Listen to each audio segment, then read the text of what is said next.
దేవునికి మహిమ కలుగును గాక.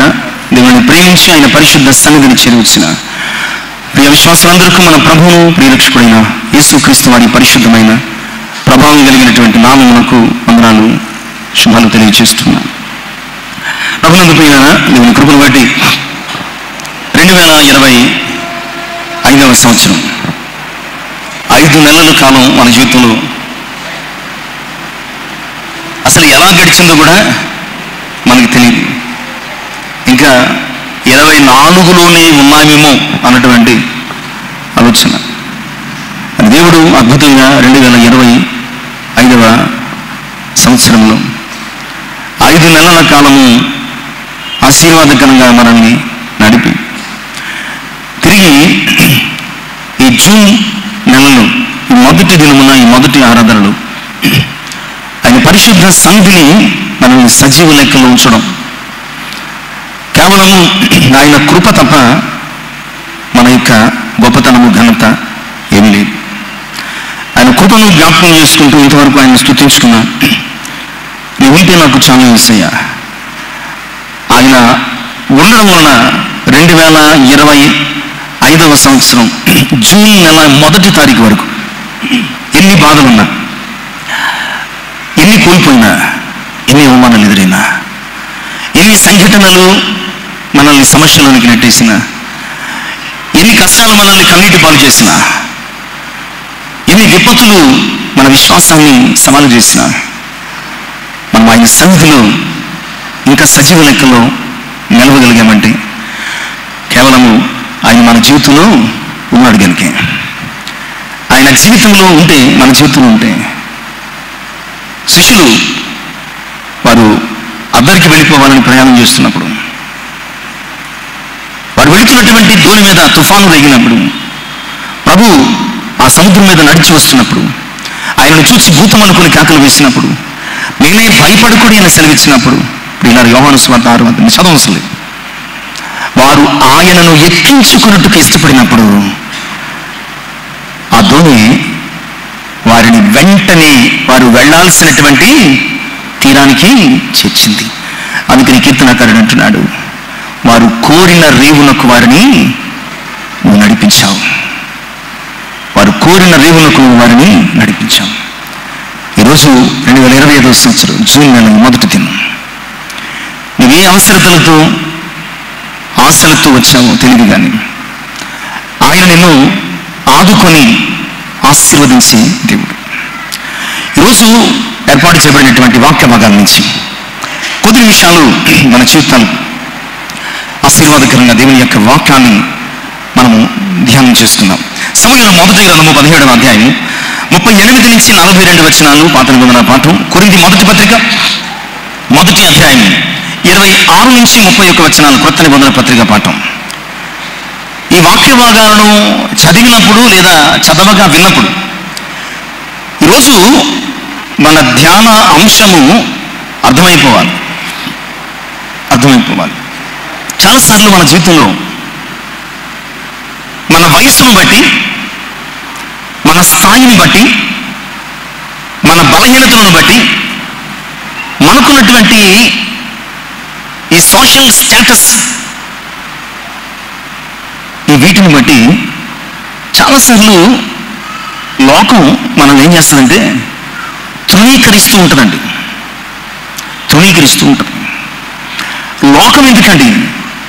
సొంత వారే చాలాసార్లు మనల్ని తాము జీవిస్తున్నటువంటి సొసైటీలో ఉన్న వాళ్ళకి, ఇతడు నా అన్న, ఇతడు నా అక్క, ఈమె నా చెల్లి, ఇలాంటి పరిచయాలు చేసుకోవడానికి సిగ్గుపడుతూ ఉంటారు. అంతెందుకు, ఎదిగిన తర్వాత సొంత తల్లిదండ్రుల్ని వీరు మా తల్లిదండ్రులు, వారి స్టేటస్ పెరుగుతుంది కదా, వీరు మా తల్లిదండ్రులు అని పరిచయం చేసుకోవడానికి సిగ్గుపడి, అమ్మ మా ఫ్రెండ్స్ వస్తున్నారు, మా కలీగ్స్ వస్తున్నారు, నువ్వు దయచేసి గది నుంచి బయటికి రాకు, నిన్ను చూస్తే ఫలానా ఆయన తల్లి ఇలాగుందా, తండ్రి ఇలాగున్నాడా అని నన్ను చాలా తక్కువగా అంచనా వేస్తారు అని చెప్పి సొంత వారే, బిడ్డలే తల్లిదండ్రులను, అన్నదమ్ములే సహోదరులను, బంధువులే తోటి బంధువులను తృణీకరిస్తూ వారిని కలుసుకోవడానికి కలుపుకోవడానికి, పరిచయం చేసుకోవడానికి, పరిచయం చేయడానికి ఇష్టపడనటువంటి కాలంలో ఉన్నాను. ప్రతి ఒక్కరూ ప్రియులారా ఏదొక టైంలో, ఏదొక స్థితిలో ఇలాంటి ఒక సిచ్యువేషన్ మన జీవితంలో ఖచ్చితంగా ఫేస్ చేస్తుంటాం. నువ్వు చిన్నప్పుడు చదువుకున్న టైంలోనూ, లేదంటే మరొక టైంలోనూ ఎవరో ఒకరు నిన్ను తృణీకరించుంటారు. నీకేమి రాదు, పక్కకి కూర్చో, నీకేమి రాదు, పక్కకి వెళ్ళి కూర్చో, నీకేమి తెలియదు, పక్కకి కూర్చో, అసలు నువ్వేంటి, నీ బతుకేంటి, నీ స్థాయి ఏంటి, నీ స్టాటస్ ఏంటి, నువ్వు ఇక్కడ కూర్చోవడానికి, ఇక్కడ నిల్చోవడానికి, ఇక్కడికి రావడానికి, ఇది చేయడానికి అసలు నీకున్నటువంటి స్తోమత ఏంటి? ప్రియులారా చాలాసార్లు మనం కూడా ఏదో ఒక కార్యక్రమం లేదా ఒక ఆరాధన జరుగుతున్నప్పుడు ఎవరైనా వచ్చి ఒక గుర్తు తెలియని లేదంటే పరిచయం లేనటువంటి వ్యక్తి వచ్చి ముందు కూర్చున్నారు అనుకోండి, మనం ఏం చేస్తాం? ఇక్కడ చాలా ఇంపార్టెంట్ పర్సన్స్ వస్తారు, ఈ మొదటి 2-3 బెంచీలో వాళ్ళు కూర్చుంటారు, వెనకాల చాలా ప్లేస్ ఉంది, బయటికి వెళ్ళి కూర్చోండి.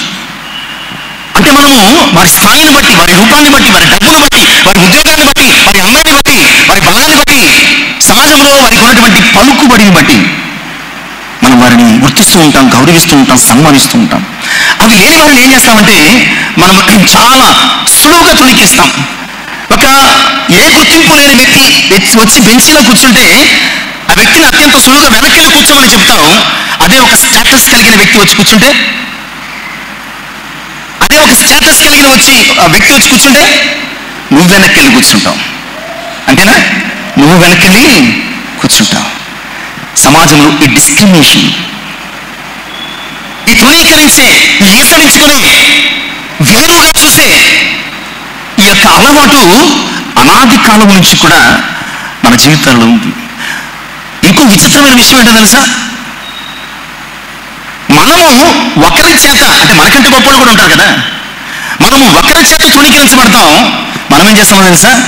మనకంటే తక్కువ ఉన్న వారిని తృణీకరిస్తే ఆ పైన ఎలాగుంటుందో అలా ఈసరించుకుని, అసహించుకుని, త్రోసివేస్తే ఆ పైన ఎలా ఉంటుందో తెలిసినటువంటి మనం కూడా ఏం చేస్తామంటే మనకంటే చిన్నవారిని చూసి ఆ ఫ్రస్ట్రేషన్ అంతా తీసుకొచ్చి వేళ్ళ మీద పెట్టి వాళ్ళని మనము తృణీకరిస్తాం.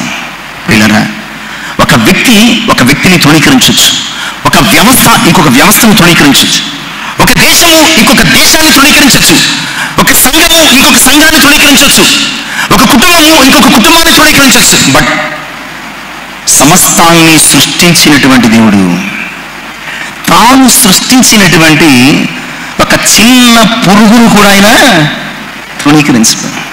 తాను సృష్టించినటువంటి తన సృష్టిలో ఉన్నటువంటి ఒక చిన్న పురుగును కూడా ఆయన తృణీకరించడు. దానికి కావలసినవి కూడా ఆయన ప్రొవైడ్ చేస్తాడు, దానిని కూడా ఆయన గుర్తిస్తాడు. అంటారు కదా, అలాంటి పిచ్చుకలలో ఒక్కటైనను ఆయన సెలవు లేకుండా నేలను రాలదు. మనిషిని తృణీకరిస్తున్నాడు ప్రియులారా, కానీ దేవుడు మనిషిని ప్రేమిస్తున్నాడు. మనిషి కొన్నిసార్లు దేవుణ్ణి కూడా తృణీకరిస్తున్నాడు. కానీ దేవుడు ఎప్పుడు నన్ను తృణీకరించలేదు. తృణీకరించి ఉంటే కనుక ఈరోజు ఆయన పరిశుద్ధ సన్నిధిలో మనం ఉండటానికి తగిన వారము ఎంత మాత్రం కూడా కాదు. ఆయన మనల్ని తృణీకరించక ప్రేమించాడు కనుకే ఆయన సన్నిధిలో ఉన్నాం. ఈరోజు ఈ తృణీకారము అనే అంశం మీద, తృణీకరించబడిన వారిని దేవుడు ఎలా ప్రేమించాడో చూద్దాం. ఇంకో విషయం తెలుసా? ఇలా ఈ విషయం చెబితే ఇంకెవరిని తృణీకరించరేమో అనుకుంటున్నాను. ఏ విషయం అంటే, నువ్వు ఎవరినైనా తృణీకరించడం మొదలు పెట్టావు అనుకోండి, అప్పుడు దేవుడు ఏం చేస్తాడో తెలుసా? నువ్వు ఎవరిని తృణీకరించావో వారిని ప్రేమించడం మొదలు పెడతాడు. ఇప్పుడు చెప్పండి, తృణీకరిస్తారా? నువ్వు ఎవరిని తృణీకరించడం మొదలు పెట్టావో దేవుడు వారినే ప్రేమిస్తాడు, వారినే ప్రేమించడం మొదలు పెడతాడు. నీవు తృణీకరించిన వారు నీ ముందు దేవుడు ప్రేమించగా వారు చాలా గొప్పవాళ్ళైపోతారు. ఇప్పుడు తృణీకరించు, ప్రేమించడం నేర్చు. దేవుని ప్రేమతో వారిని ఆదరించడం నేర్చుకుని చదవబడినటువంటి వాక్య భాగం నుంచి సమూయేలు మొదటి గ్రంథం 17వ అధ్యాయం 42వ వచనం. చుట్టూ పార చూసి దావీదును కనుగొని అతడు బాలుడై ఎర్రటి వాడును రూపశీలమై ఉండుట చూచి అతనిని తృణీకరించారు. ఎవరిని తృణీకరిస్తున్నారు ఇక్కడ చెప్పండి? ఎవరిని తృణీకరిస్తున్నారండి? మనకి అక్కడ స్పెసిఫిక్గా పేరుంటేనే కానీ చెప్పలేం. గొలియాతు తన మీదకు యుద్ధానికి వస్తున్నటువంటి దావీదును చూసి ఏం చేశాడు? అక్కడ సన్నివేశం చాలా విచిత్రంగా ఉంటుంది. అతడంటే చుట్టూ పార చూశాడట. అంటే గొలియాతు మీదకి ఇశ్రాయేలీయులలో ఒకడు యుద్ధం చేయడానికి వస్తున్నాడు అని గొలియాతుకు వినబడగానే గొలియాతు తనలాంటి వాడు ఒకడు వస్తున్నాడు అనుకుంటాడు. అంతే కదా? తనలాంటి బలాఢ్యుడు, తనలాంటి యుద్ధశూరుడు కట్టే ఈటే బల్లెము ధరించి బలాఢ్యుడు తన మీదకి వస్తున్నాడేమో అని చూశాడు, కానీ కనిపించలేదు. అందుకని అక్కడ రాయబడుతున్నటువంటి పదం ఏంటంటే చుట్టూ పారజూచి. దావీదు కనిపించడం లేదు, అంత చిన్నవాడు అనమాట అండి. చుట్టూ చూస్తున్నాడు. దావీదు గొలియాతు కంటికి కనిపించినంత చిన్నోడు, అంత చిన్నగా ఉన్నాడు. అలాంటి దావీదును చూసి గొలియాతు తృణీకరించాడు. ఈరోజు ప్రియులారా, నేను నన్ను కూడా లోకము చాలాసార్లు తృణీకరించింది. నీ విశ్వాసాన్ని తృణీకరించింది, నీ నమ్మకాన్ని తృణీకరించింది, నీ భక్తిని తృణీకరించింది, నీ ఆత్మీయతను తృణీకరించింది, నీ దేవుని సన్నిధికి వస్తుంటే తృణీకరించింది, ఇంట్లో ముమ్మూర్తము ప్రార్థన చేసుకుంటే తృణీకరించింది, దేవుని స్తుతిస్తే తృణీకరించింది, ఆయనకు సాక్ష్యం చెబితే తృణీకరించింది, స్వార్థ ప్రకటించినప్పుడు తృణీకరించింది. కానీ తృణీకరించిన నీ చేత ఆయన భూలోకాన్ని తల్లకిందులు చేశాడు. లోకమే ఆశ్చర్యపడి గొప్ప ఆశీర్వాదములతో ఆయన నిన్ను నింపాడు అన్న సంగతిని వాక్యం ద్వారా జ్ఞాపకం చేస్తున్నాను. అందుకని మనం చదువుకున్నటువంటి 2వ భాగం చూసారా? కొరింథీయులకు రాసినటువంటి మొదటి పత్రిక 1వ అధ్యాయం 27 నుంచి 29 వరకు ఆయన ఈ లోకములో గొప్పవారిని, బలవంతులను తృణీకరించడానికి, జ్ఞానవంతులను తృణీకరించడానికి అటండి లోకములోంచి ఆయన ఎవరిని తీసుకొచ్చాడట? వెర్రివారిని తీసుకొచ్చాడట, బలహీనులను తీసుకొచ్చాడట. నిజమే కదా? ప్రపంచంలో ఆ రోజు కూడా చాలా మంది బలాఢ్యులు ఉన్నారండి. ఆ రోజు కూడా చాలా మంది జ్ఞానవంతులు ఉన్నారు. ప్రభు పుట్టిన కాలంలోనే గ్రీకులు తత్వములో, జ్ఞానములో నిష్ణాతులు, రోమీయులు అత్యంత బలవంతులైనటువంటి ప్రభుత్వాధికారము చలాయిస్తున్నటువంటి యుద్ధశూరులు. ఇలాగూ ఆయన కాలంలో కూడా గొప్ప గొప్ప వాళ్ళు ఉన్నారు, బలవంతులు ఉన్నారు, జ్ఞానవంతులు ఉన్నారు, అందరూ కలిగిన వారు ఉన్నారు, అధికారం కలిగిన వారు ఉన్నారు. కానీ వారిని ఎవరిని కూడా ఆయన ఎన్నుకోలేదు. అంతెందుకు, ఆయన పుట్టడానికి కూడా ఒక గొప్ప కుటుంబాన్ని ఆయన ఎన్నుకోలేదు. జ్ఞానం అనుకున్నారు, యూదుల రాజు ఎక్కడ పుడతాడు? రాజా నగరంలో పుడతాడు అనుకున్నారు. కానీ ఆయన ఎవరిని ఎన్నుకున్నాడు? ఒక పేద కుటుంబాన్ని ఎన్నుకున్నాడు, ఒక దీన కుమార్తెని ఎన్నుకున్నాడు. ఆమె గర్భంలో పరలోకపు తండ్రి జన్మించాడు. నిజమే ప్రియులారా, ఈ లోకము ఎవరినైతే తృణీకరిస్తుందో, ఈ లోకము ఎవరినైతే చేదరించుకుంటుందో, ఈ లోకము ఎవరినైతే దగ్గరకు చేరకుండా తోసేస్తుందో, అలాంటి తృణీకరించబడిన వారి మీద ఆయన కనికరము ఉంటుంది అన్న సంగతిని దేవుని యొక్క వాక్యం ద్వారా జ్ఞాపకం చేస్తాం. ఈరోజు త్వరగా మనము వాక్యాన్ని జ్ఞాపకం చేసుకున్నామండి. 10:30కు మనం వాక్యాన్ని స్టార్ట్ చేసుకున్నాం. ఇంట్రడక్షన్ 10 నిమిషాలు అయింది. మరికొన్ని నిమిషాలు మనకి ఇవ్వబడినటువంటి సమయాన్ని బట్టి త్వరగా వాక్యాన్ని ధ్యానం చేసుకుందామండి. మొట్టమొదటిగా తృణీకరించబడిన దావీదును చూద్దాం. దావీదు చాలాసార్లు తృణీకరించబడ్డాడండి. మనమైతే ఎవరైనా ఎప్పుడైనా ఒక మాట అనేసారనుకోండి, గమని ఇక్కడ కూర్చోద్దు అక్కడ కూర్చో అన్నారనుకోండి, లేకపోతే ఏదో ఒక మాట అనేసారనుకోండి, చాలామంది ఇచ్చి కంప్లీట్ అయ్యాడు, అమ్మ ఎందుకు రావడం మానేశారంటే వాళ్ళు నన్ను తిట్టారండి, వాళ్ళు నన్ను అక్కడ కూర్చోద్దు అన్నారండి, వాళ్ళు నన్ను పట్టించుకోలేదండి, వాళ్ళు నన్ను లెక్క చేయలేదండి. నువ్వు మనుషులు పట్టించుకోవాలని వస్తున్నావా, దేవుడు పట్టించుకోవాలని వస్తున్నావా? నువ్వు మనుషులు ప్రేమించాలని వస్తున్నావా, దేవుడు ప్రేమించాలని వస్తున్నావా? నువ్వు అంతేందుకు మనుషుల కొరకు వస్తున్నావా, దేవుడి కొరకు వస్తున్నావా? ఒకవేళ మనుషులు ధృవీకరించాలనుకో, భక్తిహీనుల గుడారములో నివసించడం కంటే దేవుని అక్కడ కూర్చో, అది ధన్యత కదా. భక్తిహీనుల గుడారము తృణీకరిస్తే వాడు ఎవడు ఏమవుతాడు? ఒకవేళ నిన్ను నన్ను తృణీకరించాలంటే వాళ్ళు ఏమవుతారు? భక్తిహీనులు అవుతారు. అలాంటి భక్తిహీనుల పక్కన కూర్చోనే కంటే ఆయన మందిర ద్వారం దగ్గర కూర్చోవడం బెటర్ కదా. ఆయన మందిర ద్వారం దగ్గర కూర్చోవడం బెటర్. అంతే తప్ప వాళ్ళు ఇదన్నారండి, వీళ్ళు ఇదన్నారండి, అందుకు రాలేదండి, ఎందుకు రాలేదండి అని చెప్పి చాలా మంది చెప్తుంటారు. నువ్వు మనుషుల కొరకు కాదు, నిన్ను ప్రేమించి నీ కొరకు ప్రాణం ఇచ్చినటువంటి నీ దేవుని కొరకు వచ్చావు కనుక ఆయన సన్నిధిలో నువ్వు ఎక్కడైనా కూర్చొని ఆయన ఆరాధించవచ్చు. దావీదును చాలాసార్లు తృణీకరించడం మనం చూస్తున్నాం. మొదట దావీదుని గురించి ఆలోచన చేసి తర్వాత మిగిలిన వ్యక్తుల గురించి కూడా ఆలోచన చేద్దాం. ఒకవేళ నీవు ఏ సందర్భంలోనైనా నీ ఇంట్లో కానీ, మందిరంలో కానీ, నీ ఉద్యోగం చేస్తున్న చోట కానీ, నీవు చదువుతున్న చోట కానీ, నీవు ప్రయాణిస్తున్న చోట కానీ పిల్లారా, గుర్రం జాషువా గారు ఒక పద్యం రాశారు. ఆయన మహాకవి, విశ్వకవి, అంతటి గొప్ప కవి కేవలము మన యొక్క క్రైస్తవ కుటుంబాలలోనే కాదు, ఇతర కుటుంబాల్లో కూడా లేదు. అంత అద్భుతమైనటువంటి.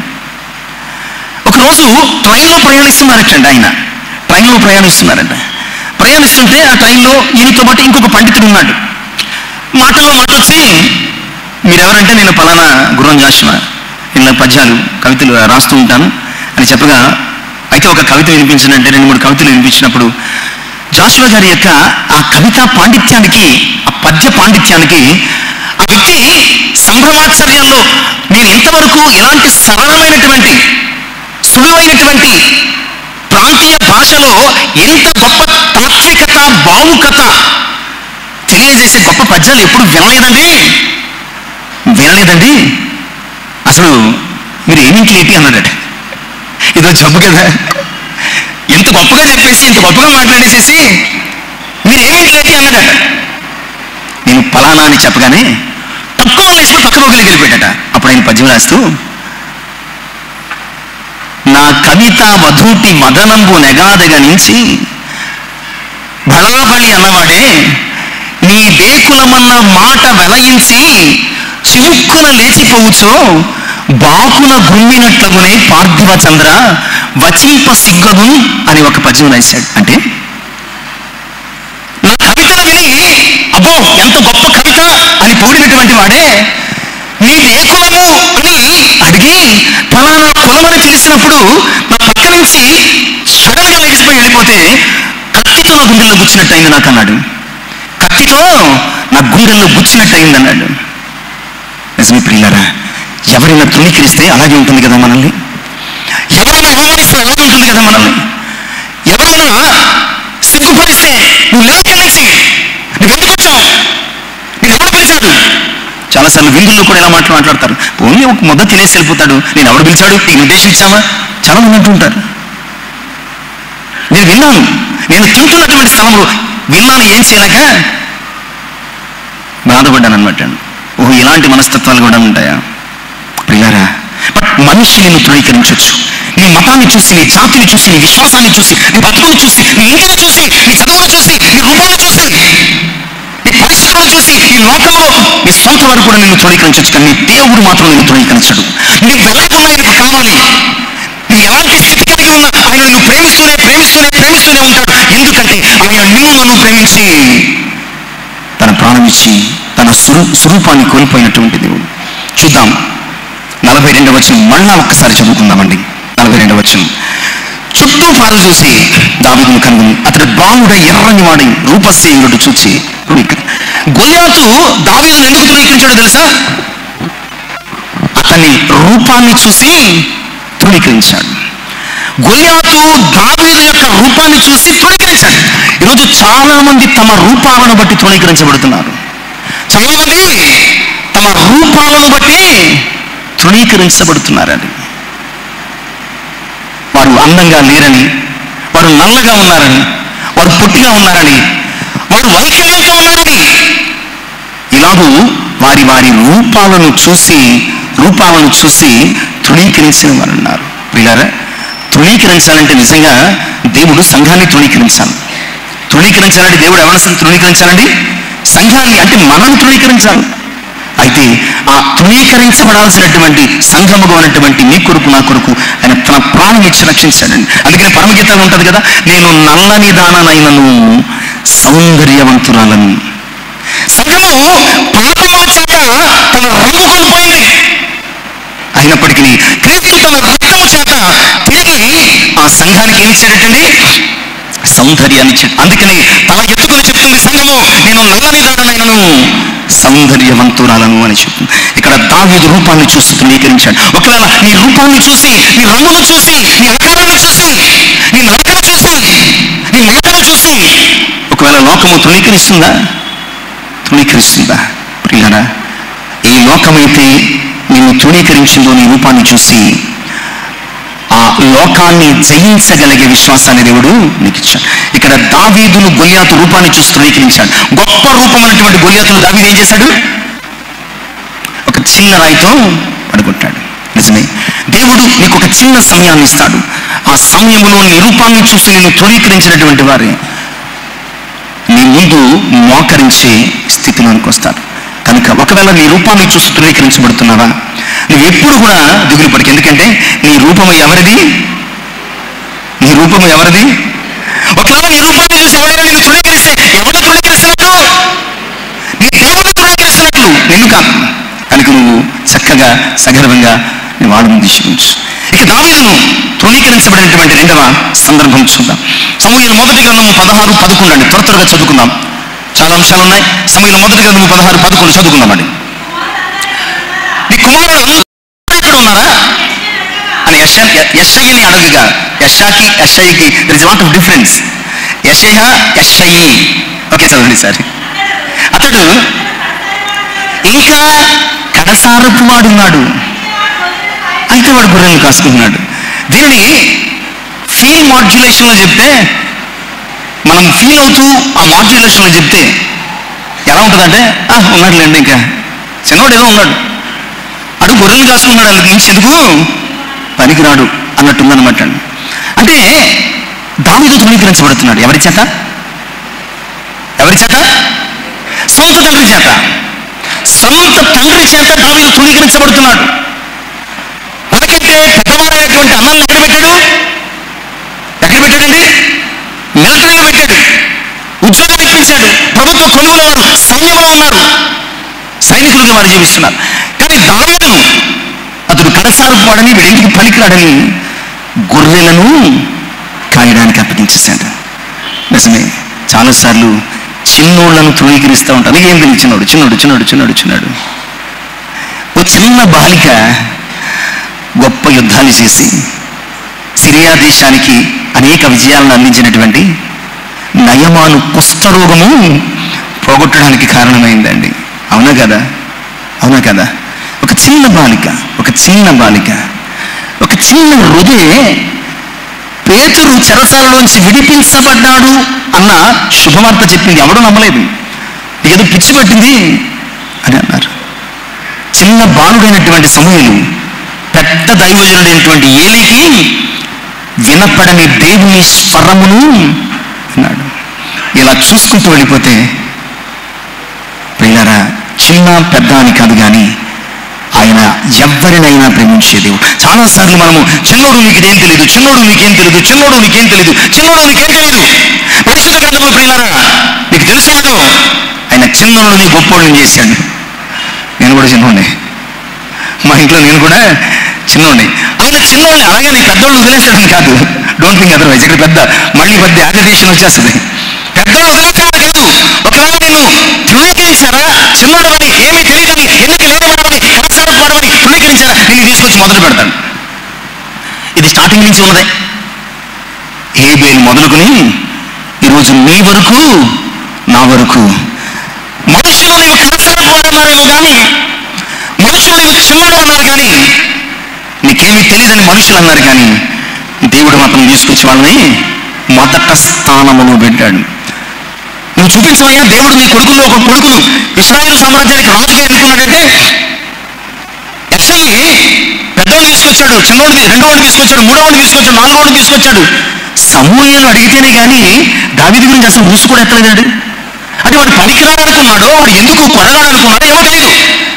సమూయేలు అడిగితేనే కానీ ఉన్నాడులే, ఇంకా ఎవరు లేరా నీ కుమారులలో అంటే అప్పుడే ఉన్నాడులే, కడసారపు వాడు ఎవడో అక్కడ గొర్రెలు కాసుకుంటున్నాడు.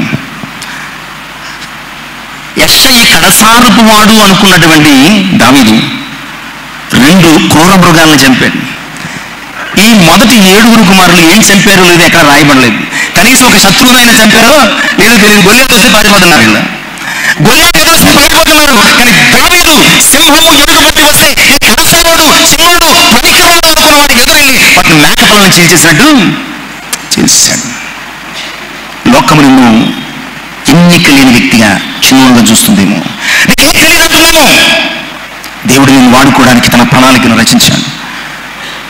చిన్నగా ఉన్నటువంటి నీ జీవితం నుంచి, ఎన్నిక లేని నీ జీవితం నుంచి ఎన్నో గొప్ప కార్యాలు ఆయన చేయడానికి సిద్ధపడుతున్నాడు. నువ్వు సిద్ధపడితే కనుక. ఇక దావీదు తృణీకరించబడినటువంటి మూడవ సందర్భం కూడా చూద్దామండి. దావీదు తృణీకరించబడినటువంటి మూడవ సందర్భం కూడా చూద్దాం. సమూయేలు మొదటి గ్రంథము 17:33. సమూయేలు మొదటి గ్రంథం 17:33 చూద్దామండి. సౌలు ఈ ఫిలిష్తీయుని ఎదుర్కొని దానితో పోట్లాడటకు నీకు బలము చాలదు, నువ్వు బాలుడవు, వాడు బాల్యము నుంచి యుద్ధాభ్యాసం చేసిన వాడిని సౌలు తృణీకరిస్తున్నాడు. నేను వెళ్తాను, వాడిని జయిస్తాను, మన దేవునికి మహిమ తీసుకొస్తానంటే దావీదుని యథార్థంగా చూసి వాడు బాల్యం నుంచి కూడా యుద్ధ నైపుణ్యత కలిగిన వాడు, నీవు బాలుడవు, నీకేం తెలీదు అన్నాడు. చాలాసార్లు ఏదో చేద్దామని ముందుకు వస్తే నువ్వేం చేయలేవు, నీకు బలము లేదు, జ్ఞానము లేదు, పక్క తప్పుకుంటాం. సౌలు ఇక్కడే కాదండి, చాలాసార్లు ఎప్పుడైతే దావీదునకు 10,000 కొలది సౌలుకు 1,000 కొలది అని ఇశ్రాయేలు సమాజము కీర్తించిందో అప్పటి నుంచి దావీదును సౌలు తృణీకరిస్తూనే ఉన్నాడు. ఇక్కడ కూడా తృణీకరిస్తున్నాడు. నువ్వు బాలుడవు, నీకేం తెలియదు, నీకు బలం లేదు. ప్రియులారా, జెరుబ్బాబెలుతో అన్నాడు కదా ఆయన జకర్యా ప్రవక్త, శక్తి చేత కాదు, బలము చేత కాదు, దేవుని ఆత్మ చేతనే జరుగును. ఒకవేళ మానవ సంబంధమైన కార్యాలు ఏమో కానీ దైవిక సంబంధమైన కార్యాలు దేవుడు నిన్ను వాడుకోవడము మొదలు పెడితే కనుక ప్రియులారా, నీ వయసు ఎంత, నీ బలం ఎంత, నీ నైపుణ్యత ఎంత, నీ జ్ఞానం ఎంత, నీ శక్తి ఎంత, నీ చదువు ఎంత అడుగుతాడా? అడగడు. శిష్యులు ఏమన్నా చదువుకున్నారా? ఏమీ చదువుకోలేదు, విద్య లేని పామరులు. దావీదు ఏమన్నా యుద్ధాభ్యాసం నేర్చుకున్నాడా? ఏమీ లేదు. పరిశుద్ధ గ్రంథంలో దేవుడు వాడుకున్నటువంటి వ్యక్తుల జాబితాను చూస్తే ప్రియులారా, ఎవరు గొప్పలు కాదు, ఎవరు నైపుణ్యతలు కలిగిన వారు కాదు, ఎవరు కూడా బలవంతులు కాదు, ఎవరు తమకు తామే ప్రత్యేకతలు కలిగిన వారు కాదు. దేవుడు వారిని ప్రత్యేకపరుచుకున్నప్పుడు వారు ప్రత్యేకించబడిన వారయ్యారు, వారు బలవంతులయ్యారు, వారు జ్ఞానవంతులయ్యారు, వారు నైపుణ్యతలు కలిగిన వారయ్యారు, వారు అత్యధికముగా దేవుని కొరకు వాడబడ్డారు, పనిచేశారు. కానీ ఇక్కడ అన్నాడు, నీకు నైపుణ్యత లేదయ్యా. సౌలు ఏమన్నాడు దావీదుని చూసి? నీకు నైపుణ్యత లేదు, నీకు యుద్ధం చేయడం రాదు అన్నాడు. యుద్ధము చేయడము రాదని అన్నటువంటి దావీదు ద్వారానే దేవుడు ఇశ్రాయేలు ప్రజలకు ఏం చేశాడు? రక్షణ కలుగు చేశాడు. నీకు యుద్ధం చేయడం రాదయ్యా అని తృణీకరించినటువంటి సౌలు ఎదుట దావీదును నిలుపుకొని ఇశ్రాయేలు జనాంగానికి గొప్ప విజయాన్ని తీసుకొచ్చాడండి. అందుకే యెషయా గ్రంథం 60:22 అంటాడండి. యెషయా గ్రంథం 60:22 అంటాడండి, ఆ దినమున ఒంటరివాడు 1000 మందను, ఎన్నిక లేనివాడు గొప్ప జనమగును. 1000 మంది కూడా ఓడించలేనటువంటి గొలియాతును ఒక రాయితో దావీదు పడగొట్టాడు. ఎన్నిక లేనటువంటి దావీదు ఒక బలమైనటువంటి శక్తిగా బలపరచబడ్డాడు. దానికి ఈరోజు ఒకవేళ నీవు చిన్నవాడవని, నైపుణ్యత లేవని, బలము లేదని, తృణీకరించబడుతున్నానని చాలాసార్లు ఒక రకమైనటువంటి డిప్రెషన్ ఎవరికి చెప్పుకోలేం. మనం ఉన్న చోట మన ఇంటి ఇరుగు పొరుగు వారు మనల్ని తృణీకరిస్తూ ఉంటారు, మనం చదువుకున్న స్థలంలో తృణీకరిస్తూ ఉంటారు. చాలా మంది చెప్తూ ఉంటారు, స్టూడెంట్స్, ఏం ఎలా చదువుతున్నా బాగానే ఉందండి, నేను క్రిస్టియన్ అని చెప్పగానే అందరూ నన్ను అదోలా చూస్తున్నారండి. నా రూమ్లో క్రిస్టియన్ అని చెప్పగానే ఏదోలా చూస్తున్నారట. వాళ్ళు ఏదోలా చూడడం కాదు, వాళ్ళని దేవుడు ఏదోలా చూస్తాడు, దేవుడే ఏదోలా చూస్తాడు. నువ్వు ఉద్యోగం చేస్తున్న చోట, నువ్వు పనికి వెళుతున్న చోట, నువ్వు ఎన్నిక లేని వాడమని, ఎందుకు పనికిరాని వాడమని, నీకేదో లేదని, ధనము లేదని, బలము లేదని చాలాసార్లు తృణీకరించబడుతూ ఉంటావు. ప్రియులారా, ఎవరైతే నిన్ను తృణీకరించారో వారి ముందే దేవుడు నేను ఏం చేశాడంటే, నేను గొప్ప చెయ్య మొదలు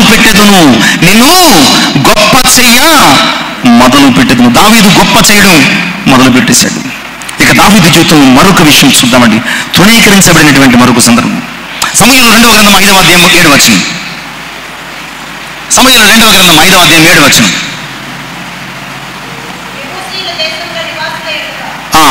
యెబూసీయులు దేశములో నివాసులై ఉండగా రాజును అతని పక్షపు వారును యెరూషలేమునకు వచ్చి యెబూసీలు దావీదు లోపలికి రాలేడని తలంచి, నీవు వచ్చిన ఎడల ఇచ్చట గుడ్డివారను కుంటివారను నేను తోలివేతుడని దావీదునకు వర్తమానం. ఇప్పుడు దావీదేమి సామాన్యుడు కాదండి. దావీదు ఇశ్రాయేలు దేశానికి రాజు. అయితే ఇశ్రాయేలు, ఆ యెరూషలేం ప్రాంతం అంతా కూడా దావీదు చేతుల్లో ఉంది. కానీ చాలాసార్లు నేను చెప్పినట్టుగా యెరూషలేము పర్వతం మాత్రం యెబూసీలు అనే కనాను తెగ, ఒక తెగ ఉండిపోయారు పక్కన. ఎందుకంటే యెరూషలేము పర్వతము శత్రు దుర్భేద్యమైనటువంటి పర్వతం. దానిని ఎవరు ఎక్కడైనా జయించలేరు. ఎక్కేసరికి కలిసిపోతారు, యుద్ధం చేయడానికి ఓపికలదు. అక్కడ యెబూసీలు వారిని తరిమేసేవారు. యెహోషువ కాలం నుంచి కూడా వాగ్దాన భూమి ఎప్పుడు స్వాధీనమైందండి? యెహోషువ కాలము. యెహోషువ కాలము నుంచి కూడా ప్రియులారా యెరూషలేము పర్వతము, పట్టణము, ఆ ప్రాంతము ఇశ్రాయేలు చేతుల్లోకి రాలేదు. సౌలు కూడా ఓడించలేకపోయాడు. దావీదు 61వ సంకీర్తనలో నేను ఎక్కలేనంత ఎత్తైన కొండపైకి నన్ను ఎక్కించమని, నేను ఎక్కలేనంత ఎత్తైన కొండపైకి నన్ను ఎక్కించమని ప్రార్థించాను. అలా ప్రార్థించినటువంటి దావీదు జీవితంలో ప్రియులారా దేవుడు ఏం చేశాడు తెలుసా? ఎక్కలేనంత ఎత్తైన కొండను. దావీదు ఈ యెరూషలేముకు వచ్చేటటువంటి ఆ పర్వతాన్ని జయించడానికి, అప్పుడు పర్వతం మీద ఉన్నటువంటి యెబూసీలు అనబడే శత్రువులు ఏమన్నారో తెలుసా? దావీదు నాకు ఏం కబురు పెట్టారో తెలుసా? నువ్వు మమ్మల్ని జయించడానికి వచ్చావా? నువ్వు మమ్మల్ని జయించడానికి వచ్చావా? మా పట్టణం వెలుపులో ఉన్నటువంటి కుంటివారు, గుడ్డివారు నిన్ను తరిమేస్తారు. నీ వల్ల కాదని దావీదును పరుషమైనటువంటి పదజాలంతో తృణీకరించాను. అప్పుడు ఆ 9-10 వచనాలు చూస్తే, దావీదు ఆ పట్టణమునకు వెళ్ళి దాన్ని పట్టుకుని జయించి యెబూసీలను తరిమేశాడు.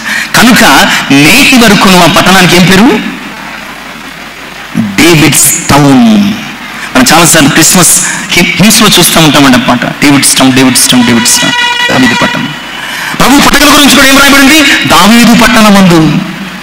ఒకప్పుడు యెబూసీల పట్టణం. నువ్వు రా, మా యొక్క దేశంలో పట్టణంలో ఉన్నటువంటి కుంటోళ్ళు, గుడ్డోళ్ళు నిన్ను తరిమేస్తారు అని ఏ దావీదునైతే తృణీకరించారు యెబూసీలు, ఆ పర్వతానికి, ఆ పట్టణానికి దావీదు యొక్క పేరు దేవుడు పెట్టించాడు అనమాట అండి. నిన్ను ఎవరు తృణీకరిస్తారో వారి ఎదుట నేను నీ నామాన్ని అయినా హెచ్చిస్తారు అన్న సంగతిని దేవుని యొక్క వాక్యం ద్వారా జ్ఞాపకం చేస్తున్నాను. కనుక ప్రియులారా, ఒకవేళ మీ రూపాన్ని చూసి, మీ యొక్క స్థితిని చూసి, మీ నైపుణ్యతను చూసి, మీ బలహీనతను చూసి ఎవరైనా మిమ్మల్ని తృణీకరిస్తున్నారా? మీరు బాధపడాల్సిన అవసరం లేదు. మీరు భయపడాల్సిన అవసరం అంతకంటే లేదు. ఎందుకంటే మీ దేవుడు తృణీకరిస్తే మీరు బాధపడండి. మీ రూపము ఆయన రూపము, మీ యొక్క స్వభావం ఆయన స్వభావం.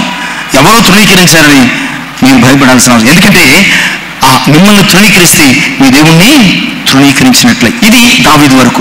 ఇంకా మరికొన్ని సందర్భాలను జ్ఞాపకం చేసుకుందామండి. మరికొన్ని సందర్భాలు. నెహెమ్యా గ్రంథము 2వ అధ్యాయము 19వ వచనం. చాలాసార్లు కొంతమంది రూపాన్ని చూసి తృణీకరిస్తారు. వారికి ఉన్నటువంటి చిన్న వయసును బట్టి తృణీకరిస్తారు. నైపుణ్యత లేని స్థితిని తృణీకరిస్తారు. మమ్మల్ని ఏం చేస్తావో అనే గర్వంతో తృణీకరిస్తారు. ఇంకొన్నిసార్లు ఇక్కడ మనం చదువుకుంటే కనుక నెహెమ్యా గ్రంథం 2వ అధ్యాయం 19వ వచనం చదువుకుందాం. సన్బల్లట్టు, టోబియో అనబడిన వారు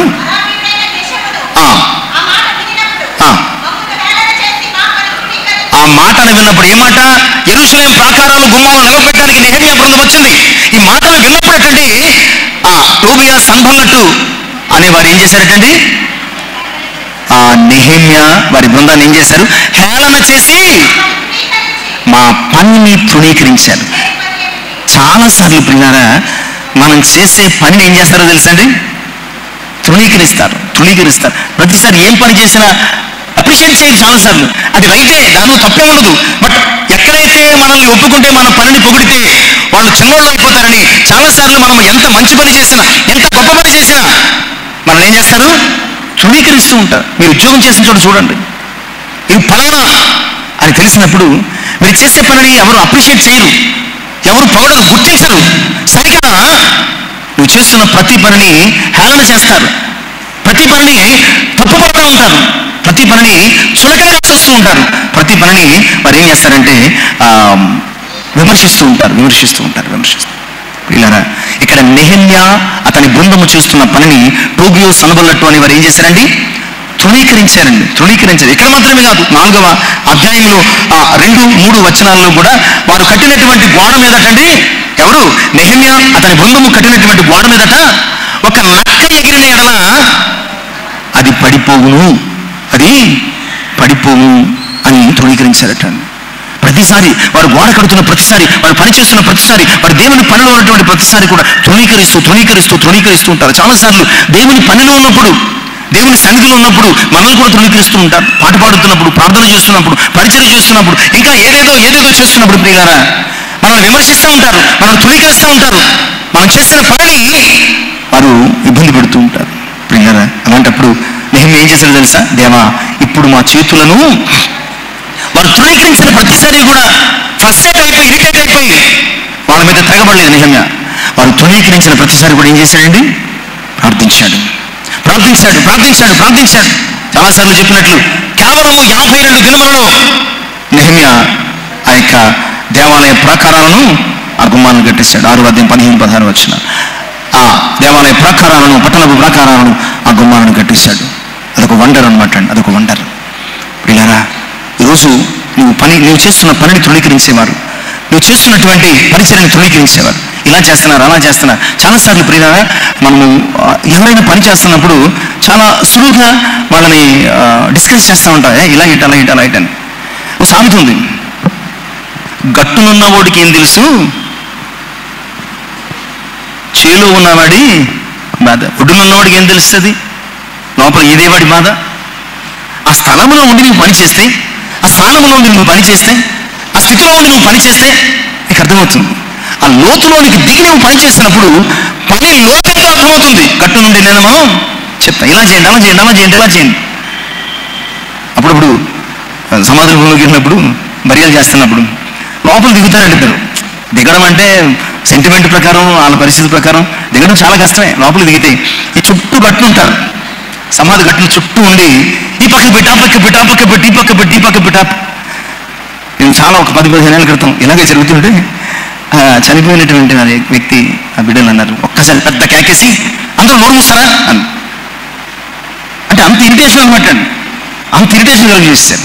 అంటే లోపల పని చేస్తున్న వాడి పని చాలా చులకనగా ఉంటుందండి బయట ఒడ్డున నిల్చున్న వానికి. ఒకవేళ నీ పనిలో నిన్ను అలా చులకనగా చూస్తున్నారేమో, ఏం చేసేవిలని నీ పనిని తృణీకరిస్తున్నారేమో, నువ్వు చేస్తున్నటువంటి కార్యాన్ని తృణీకరిస్తున్నారేమో, నీ ఉద్యోగాన్ని తృణీకరిస్తున్నారేమో. ఉద్యోగంలో నువ్వు పని చేస్తున్నప్పుడు నీకు ఏ రిపోర్ట్ రాసినా నీ యజమాని దానిని చులకనగా మాట్లాడుతున్నారేమో. పిల్లరా, నెహెమ్యా పనిని చులకన చేసి మాట్లాడినప్పుడు, చులకనగా చూసి తృణీకరించినటువంటి టోబియా, సన్బల్లటు వారి ఎదుటనే నెహెమ్యా 52 రోజుల్లో గోడ కట్టి చూపించాడు. 52 రోజుల్లో గోడ కట్టి చూపించాడు. చాలాసార్లు అయిపోతావా అంటారు. వాళ్ళ కళ్ళ ముందే నిన్ను తలనెత్తుకునే వారిగా దేవుడు చేయగలిగినటువంటి సమర్థ. ఇక తర్వాత విషయం కూడా మనం చూద్దామండి. తర్వాత విషయం కూడా యోబు గ్రంథం 19వ అధ్యాయం 17-18. యోబు గ్రంథము 19వ అధ్యాయం 17-18 త్వరగా చూద్దాం.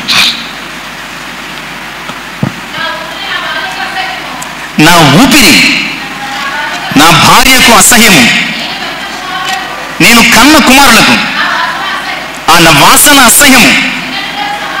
చిన్న పిల్లలు సహా నన్ను తృణీకరించెదరు. నేను లేచుట చూసిన ఎడల బాలురు నా మీద దూషణను పలికెదరు. నా ప్రాణ స్నేహితులందరికీ నేను అసహ్యుడనైతిని. నేను ప్రేమించిన వారు నా మీద. యోబు యొక్క స్థితి యోబును చుట్టూ ఉన్న వారందరూ కూడా తృణీకరించినట్టు చేస్తుంది. యోబు సమస్తాన్ని పోగొట్టుకున్నాడు. చివరికి శరీర ఆరోగ్యం కూడా ఏమైపోయిందండి, పాడిపోయింది. యోబు శరీరం అంతా కుళ్ళిపోయిందట. చేతి వేళ్ల గోళ్ళు కూడా లేవటండి. అందుకని చిల్ల పింకులు తీసుకుని గోక్కుంటున్నాడట. అంత భయంకరంగా అంటున్నాడు. యోబు ఎంత తృణీకరణ పొందాడంటే, భార్య తన ఊపిరి అసహించుకుంటుందటండి. పిల్లలు అతని వాసన చూసి అసహించుకుంటున్నారట. చిన్నపిల్లలు తృణీకరిస్తున్నారట. ప్రాణ స్నేహితులు అందరూ కూడా అసహించుకుంటున్నారట. చాలాసార్లు మన యొక్క ఆరోగ్యాన్ని బట్టి చాలామంది అసహించుకుంటూ ఉంటారండి. చాలామంది అసహించుకుంటూ ఉంటారు. మనం వెళ్తాం, ఎక్కడో నీళ్ళు తాగుతాం, ఒక సపరేట్ గ్లాసు, ఒక సపరేటు చెంబు, ఒక సపరేట్, లేదంటే దాన్ని శుభ్రంగా తూమి పక్కన పెట్టుకోవడం, లేదంటే మనం కూర్చున్న చోట కూర్చోకుండా ఉండడం, మన ఆరోగ్యాన్ని బట్టి, మన పరిస్థితిని బట్టి, మన స్థితిని బట్టి చాలాసార్లు యోబు యొక్క అనారోగ్యాన్ని బట్టి, యోబు యొక్క స్థితిని బట్టి, యోబు యొక్క బలహీనతను బట్టి చిన్నోళ్ళు మొదలుకొని పెద్దోళ్ళ వరకు చివరికి భార్య కూడా ఏం చేసిందటండి, ఊపిరి అసహించుకుందట. పిల్లలు యోబు వాసనను అసహించుకుంటున్నారట. నిజమే కదా. పరిశుద్ధ గ్రంథంలో మార్కు సువార్త 1వ అధ్యాయం 40 నుంచి 42 వచనాల్లో కూడా కుష్ఠరోగి ప్రభు దగ్గరికి వచ్చి మొక్కళ్ళుని ఇలా ప్రార్థన చేస్తున్నాడు కదా, ప్రభువా నీకు ఇష్టమైతే అన్నాడంటే అతని జీవితంలో అతని అనారోగ్యాన్ని బట్టి, అతని వ్యాధిని బట్టి, అతని బలహీనతను బట్టి, అతని కుష్ఠను బట్టి ఎవరు ఇష్టపడలేదు కదా. యోబును కూడా భార్య ఇష్టపడలేదు, స్నేహితులు ఇష్టపడలేదు, చుట్టూ ఇరుగు పొరుగు వారు ఎవరు ఇష్టపడలేదు. వీడెప్పుడు పోతారా అని చూశారు. ఇక్కడ కుష్ఠరోగులు కూడా ఎవరు ఇష్టపడలేదు. అందుకని ప్రభు దగ్గరకు వచ్చి, అయ్యా నీవైతే నన్ను బాగు చేయగలవని నాకు తెలుసు, నీ ఒక్కడవే నన్ను బాగు చేయగలవని నాకు తెలుసు, కానీ నువ్వు నన్ను బాగు చేయాలంటే నీకైనా నేను ఇష్టం ఉండాలి కదా. నువ్వు నన్ను బాగు చేయాలంటే నీకైనా నేను ఇష్టం ఉండాలి కదా. అందుకని ప్రభు నన్ను బాగు చేయి, ప్రభు నన్ను స్వస్థపరచు, ప్రభు నన్ను లేవనెత్తు, ప్రభు నాకు సహాయం చేయమని అడగలేదు. చాలా మంది వ్యాధిగ్రస్తులు ప్రార్థనలు చేశారు, లేదా వస్త్రభుజంగులు ముట్టారు, కానీ ఎవ్వరూ అడగని ఒక మాట ఈ కుష్ఠరోగి అడిగాడు. మనం పరిశుద్ధ గ్రంథం ఈ చివరి నుంచి ఆ చివరి వరకు ఎక్కడ చదువు ఈ మాట, ఒక్క కుష్ఠరోగి జీవితంలో చూస్తాం. ప్రభువా నీకు ఇష్టమైంది అంటే ఎంత చేదరించబడ్డాడు, ఎంత అసహించబడ్డాడు, ఎంత తృణీకరించబడ్డాడు, ఎంత వెంటివేయబడ్డాడు సొంత వారి చేత కూడా.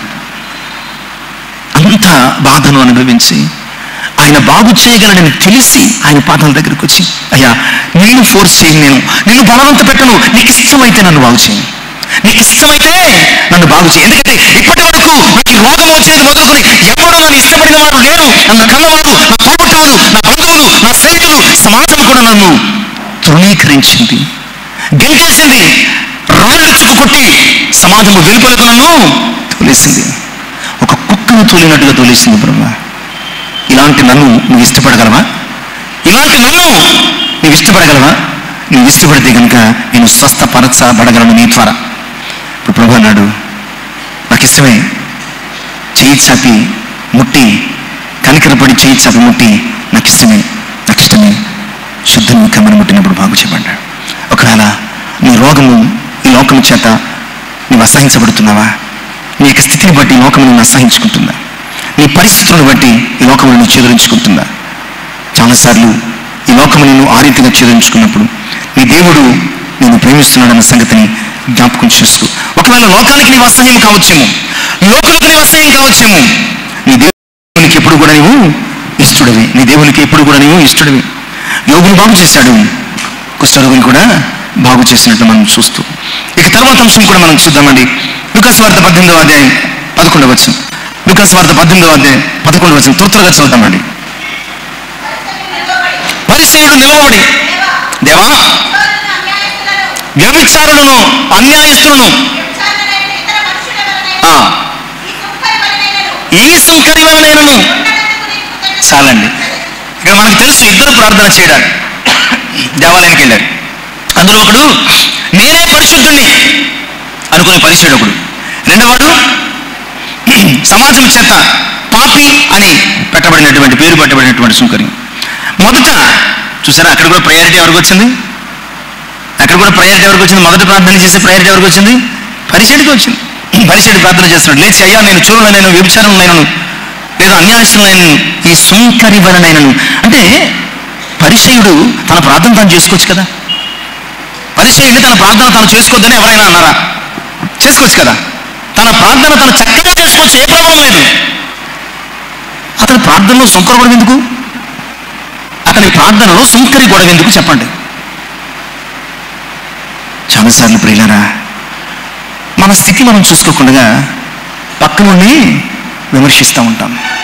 పక్క నుండి చాలాసార్లు క్రైస్తవ సమాజంలో కూడా ఈ స్థితి బాగా వేళ్ళను, మన బతుక బాగోదు, పక్కనుడి బతుకు గురించి మాట్లాడుతాం. మన ప్రవర్తన బాగోదు, పక్కనుడి ప్రవర్తన గురించి మాట్లాడతాం. మన మాట బాగోదు, పక్కనుడి గురించి మాట్లాడుతూ ఉంటాం. మన వీపంతా గాయాలి, ఎదుటోడి వైపును చూసి మనం విక్రిస్తూ ఉంటాం. 4 వేళ్ళు మన వైపు చూపిస్తున్నా, ఒక వేలు ఎదుటోడి వైపు చూస్తున్నామన్న సంబరపడి చెంతలు గుద్దుకుంటూ ఉంటాం. ఇక్కడ కూడా పరిచయుడు చేస్తున్న ప్రార్థన, ఆ సుంకరి వల్లే నేను లేను. నీ పక్కవాడు, నీ పొరుగువాడు, నీతో ఎంతో ప్రేమగా మాట్లాడినవాడు, నువ్వు వెళ్ళిన తర్వాత నీ గురించి నేను తృణీకరిస్తున్నాను. నీకు తెలుసా? నువ్వు వెళ్ళిన తర్వాత నలుగురు మాట్లాడుకుంటున్నారు, అందులో ఒకడు వెళ్ళిపోయిన తర్వాత ఏం చేస్తారు? ముగ్గురుని ఇంచుమించుగా 199 సార్లు ఇదే జరుగుద్దండి. నేను చాలాసార్లు విన్నాను, చూశాను. 199 సార్లు నలుగురు మాట్లాడుకుంటారండి. ఆల్ ఆఫ్ సడన్ ఒకడు వెళ్ళిపోతాడు. వెంటనే ఆ టాపిక్ని కంటిన్యూ చేయడం వెళ్ళవు. ఆ టాపిక్ కట్ చేసి వెళ్ళిపోతున్నాడు కదా, వాడి గురించి మాట్లాడడం మొదలు పెడతారు. అది తెలియదేమో, ఇందులో ఇంకోటి వెళ్ళిపోతే మళ్ళీ వీడి గురించి మాట్లాడడం మొదలు పెడతారు.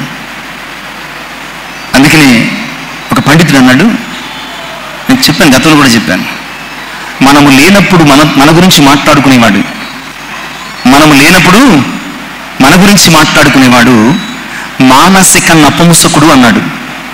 ఎంత కఠినమైన మాట తెలుసా? ఆ మాట తెలుసా? మనము లేనప్పుడు మన గురించి మాట్లాడుకునేవాడు ఎవడటండి? మానసిక నపుంసకుడు. అంటే అది దేనికి పనికిరాడు, అది ఆడ కాదు, మగ కాదు అన్నట్టు. ఈ మధ్యన ఒక షాట్ చూసినప్పుడు అందులో ఒక సినిమా యాక్టర్ మాట్లాడుతున్నాడు. ఏమని మాట్లాడుతున్నాడు తెలుసా? మన వెనక మన గురించి మాట్లాడుతున్నాడు అంటే నువ్వు తెలుసుకోవాల్సిన విషయం ఏంటంటే నువ్వు వాడికంటే ముందున్నావని తెలుసుకున్నాడు. ఎంత గొప్ప సత్యం తెలుసా? నీకు అర్థమైంది లేదు? మన వెనక ఒకడు మన గురించి మాట్లాడుతున్నాడంటే మనం తెలుసుకోవాల్సింది ఏంటో తెలుసా? మనము వాడికంటే ముందున్నాం. అంటే ఎవరు గొప్ప? మనమే గొప్ప. పిల్లరా, ఒకవేళ అలాంటి అటు ఇటు కానీ లక్షణం మనలో ఉంటే, మానసిక లక్షణం అంటే ఎవరైనా లేనప్పుడు వారి గురించి మాట్లాడుకుని మానసిక నపుంసకత్వం ఒకవేళ మన జీవితంలో ఉంటే, మనము ఆయన కుమారులుగా కుమార్తెలుగా తీర్చిదిద్దబడడానికి సిద్ధపడదామండి. ఇక్కడ చాలాసార్లు మన మాటల చేత ఆ సుంకరు ఏం చేశాడు? పరిచయం ఏమీ చేయలేదు. సుంకరు కూడా ప్రార్థన చేసుకోవడానికి వచ్చాడు, కానీ పరిచయుడు ప్రార్థన చేసుకుంటూ తన మటుకు తాను చేసుకోకుండా ఆ సుంకరు వైపు చూసి, అయ్యో ఆ సుంకరు వలె నేను ఉండనందుకు తృణీకరిస్తున్నాడు. తన ప్రార్థనలో కూడా తృణీకరిస్తున్నాడు. చాలాసార్లు మనము దేవుని మందిరంలో తృణీకరించబడతాం, ఆరాధనలో తృణీకరించబడతాం, ప్రార్థనలో తృణీకరించబడతాం, చివరికి ప్రేమ విందులలో తృణీకరించబడతాం. ప్రియులారా, వారు చేసే ప్రార్థనలను కూడా మనము తృణీకరించబడతాం. గొప్ప వాళ్ళ గురించి ప్రార్థన చేస్తాం, ఎన్నికలైన వారి గురించి మనం పట్టించు. చివరికి ప్రార్థనలలో కూడా ఈ తృణీకారం మనం ఎదుర్కొంటూ ఉంటాం. ప్రియులారా, కానీ దేవుడు ఏమన్నాడు తెలుసా? ఆ తర్వాత 14వ వచనంలో ఆ సుంకరి ఇద్దరు ప్రార్థన చేసిన తర్వాత ఒక తీర్పు వస్తుంది కదా. ప్రార్థన చేసిన తర్వాత మందిరంలో ఒక తీర్పు వచ్చిందండి. ఒక 18-14 చదువుదాం. అతని కంటే ఇతడు నీతిమంతుడిగా ఎవరికంటే ఎవరు? తృణీకరించిన వానికంటే తృణీకరించబడిన వాడు నీతిమంతుడయ్యాడండి. ఎంత గొప్ప దేవుడు అండి. అందుకని చెప్తాను, ఎవరు తృణీకరించాడు? నీకు ఎందుకు బాధ? నువ్వు ఎందుకు బాధ? నీ దేవుడు తృణీకరిస్తున్న వేడు. నువ్వు నీ దేవుని చేత తృణీకరించబడకుండా నువ్వు జీవించు అంతే తప్ప వాడు తృణీకరించాడు, వీడు తృణీకరించాడు, నీకు ఎందుకు బాధ? అక్కడ పరిశుద్ధుడు తృణీకరించాడు, కానీ ప్రభువు అంగీకరించాడు కదా. నేను ఎవడు పరిశుద్ధుడయ్యాడు, ఎవడు నీతిమంతుడయ్యాడంటే తృణీకరించబడిన వాడే కదా. అందుకని సామెతలు 11:12 చదువుదామండి. సామెతలు 11:12 త్వరగా. తన పొరుగు వారిని తృణీకరించేవాడు ఎవరటండి? ఇంకోసారి చెప్దామా? తన పొరుగు వాళ్ళని తృణీకరిస్తే, తన సహోదరుని తృణీకరిస్తే ఎవడటాడు? వాడికంటే బుద్ధిహీనుడు ఎవడు లేరటండి. వాడికంటే బుద్ధిహీనుడు ఎవరు లేరట. కనుక నీ పక్కోని ఏ కారణం చేతనైనా సరే నీ పక్కోని నువ్వు తృణీకరిస్తే నువ్వెవరో ఆ విషయాన్ని జ్ఞాపకం చేసుకో. తృణీకరించకుండా జాగ్రత్త పడాల్సిందిగా దేవుని యొక్క వాక్యం ద్వారా జ్ఞాపకం చేస్తున్నాను. ప్రభునందు ప్రియులారా, ఇంకా కొన్ని విషయాలు ఉన్నాయి. దేవుని చిత్తం మీద తర్వాత వారాలు జ్ఞాపకం చేసుకుని సమయము అవుతుంది కనుక నేను ముగించబోతున్నాను. నువ్వు తృణీకరించబడుతున్నావా? దావీదు వలె నీ రూపాన్ని బట్టి, కుటుంబంలో నీ నెంబర్ని బట్టి, లేదా నీ నైపుణ్యతను బట్టి యొక్క వయస్సును బట్టి నువ్వు తృణీకరించబడుతున్నావా?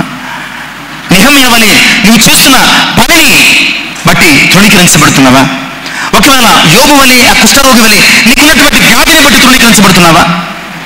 లేదంటే చివరికి ఆయన మందిరములో ఆత్మీయ స్థితిగతులను కూడా పరిచయుడు సుంకరుని తృణీకరించినట్లు ఒకవేళ నువ్వు తృణీకరించబడుతున్నావా? ఆయన నిన్ను ప్రేమించాడు, నీ కొరకు ప్రారంభించాడు. ఈ లోకమంతా నిన్ను వెలివేసిన, ఈ లోకమంతా నిన్ను తృణీకరించిన, ఆప్తులే నిన్ను అవమానించినా సరే నీ దేవుడు నిన్ను ప్రేమించాడు. నీ కొరకు ఆయన పరలోక రాజ్యాన్ని విడిచిపెట్టాడు. ఈ లోకము నిన్ను తృణీకరిస్తే ఆయన నీ కొరకు పరలోకాన్ని తృణీకరించాడు. ఎంత గొప్ప దేవుడు తెలుసా? ఈ లోకం నిన్ను ఏం చేసిందంటే నిన్ను తృణీకరించింది, బట్ నిన్ను ప్రేమించి ఆయన తన పరలోకాన్ని తృణీకరించి నీ కొరకు తన ప్రాణాన్ని ఇచ్చాడు. కనుక ఈ లోకము తృణీకరించిందని నువ్వు కృంగిపోకుండా నా దేవుని ప్రేమ నాకు లభించిందని, నా దేవుని ప్రేమ నేను పొందుకున్నానని నువ్వు ధైర్యంగా ఉండగలిగితే 53వ అసలు ప్రభుని తృణీకరించింది కదండి లోకం ఏం చేసింది? ప్రభుని తృణీకరించింది. 53వ అధ్యాయం యెషయా గ్రంథములో మనం చదివితే కనుక 2వ వచనమును, లేత మొక్కవలను ఎండిన భూమిలోని మొలిచిన మొక్కవలను అతడు ఆయన ఎదుట పెరిగి అతనికి స్వరూపమైన సొగసైనను లేదు, మనం అతను చూసి అపేక్షించినట్లుగా అతని యందు స్వరూపము లేదు. అతడు తృణీకరింపబడినవాడు ఆయను, మనుషుల వలన విసర్జించబడిన వాడు ఆయను. వ్యసన కాంతుని గాను వ్యాధిని అనుభవించిన గాను మనుష్యులు చూడనొల్లని వాను గాను ఉండను. అతడు తృణీకరించబడిన వాను గాను మనం అతనిని ఎన్నిక చేయలేదు. ఆయన తృణీకరించబడ్డాడు. స్వరూపమైన సొగసైనను లేకుండా ఆయన మన కొరకు తృణీకరించబడ్డాడట, మన కొరకు తృణీకరించబడ్డాడు. ఎందుకంటే తృణీకరించబడిన మనల్ని అంగీకరించడం కోసం ఆయన మనుషుల చేత తృణీకరించబడ్డాడు. కనుక ఒకవేళ నీవు ఈ లోకంలో ఇలాంటి స్థితిని ఎదుర్కొంటే కనుక ఆయన నిన్ను ప్రేమిస్తున్నాడు అన్న సంగతిని జ్ఞాపకం చేసుకుని ఆయన ప్రేమతో నీవు ఈ లోకంలో జీవించడానికి సిద్ధపడాలని జ్ఞాపకం చేస్తూ కొద్ది మాటలు ముగిస్తున్నాను. ఈ మాటలు మన హృదయాలను బలపరిచి మనము లోకమును జయించిన విశ్వాసం కలిగిన వారిగా సాగిపోవడానికి పరిశుద్ధాత్మ మన హృదయంలో ఫలింపచేయను కాక ప్రార్థన చేసుకున్నాం. మహోన్నతుడైనటువంటి మా ప్రియ పరిశుద్ధుడు మీకు వందనాలు. ఇంతవరకు నాతో మాట్లాడారు. దావీదు తృణీకరించబడ్డాడు, నెహెమ్యా తృణీకరించబడ్డాడు, యోబు తృణీకరించబడ్డాడు, సుంకరు తృణీకరించబడ్డాడు. కానీ మీరు వారిని ప్రేమించి అంగీకరించి ఎవరైతే తృణీకరించారో వారి ముందు మీరు ఘనపరిచారయ్యా, మీకు వందనాలు.